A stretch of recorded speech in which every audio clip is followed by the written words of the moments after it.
Tere! Mina olen Erki Sõunist. Täna vaatame, kuidas käib endale Sõuni keskkonnas kasutajakonto loomine. Algus küllaltki lihtne. Lähed meie esilehele ja paremal üleval nurgas otsid üles inimese ikooniga nupu Minu Sõun. Järgmises aknas otsime üles nupu Registreeri kasutajaks. Siin on nüüd sul päris mitu erinevat varianti, kuidas endale kontot luua.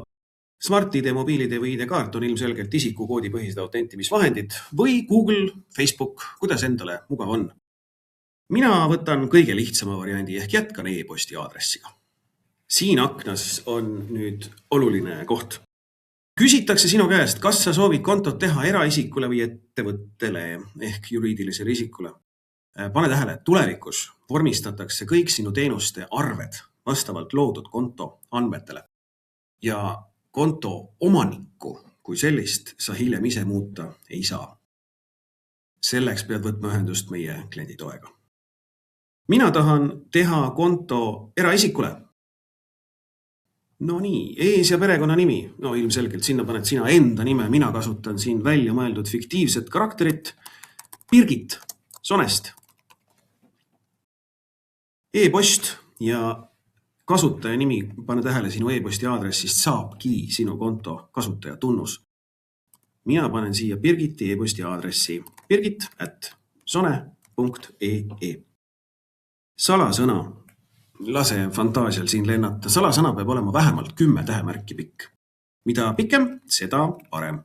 Ära kunagi kasuta paroolis enda isiku nime, enda sünnikuupäeva, sinu tegevusvaldkonnale viitavaid sõnu või muid säraseid fraase, mis on kergesti ära arvatavad.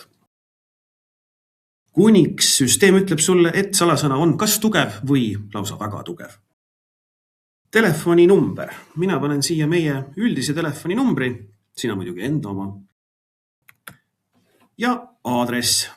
Meie Sõunis asume aadressil Lõõtsa 5. Tallinn, Eesti. Sihtnumbri, nagu näed, täidab süsteem sulle automaatselt. Korteri number, lihtsasti arusaadav. Meie oleme 5. korrusel. Kindlasti soovid sa liituda Sõuni uudiskirjaga. Sa väärid häid asju. Uudiskirjas räägime me erinevatest Sõuni poolt pakutavatest teenustest, ka sooduspakkumistest ja muid võib-olla turvalisust ja sinu e-posti ja veebilehte puudutavatest teemadest. Lisaks oled sa tutvunud ja nõustunud Sõuni kasutaja tingimustega, mille järgselt klõpsad sa nupul Registreeri. Ja ongi konto loodud. Head kasutamist!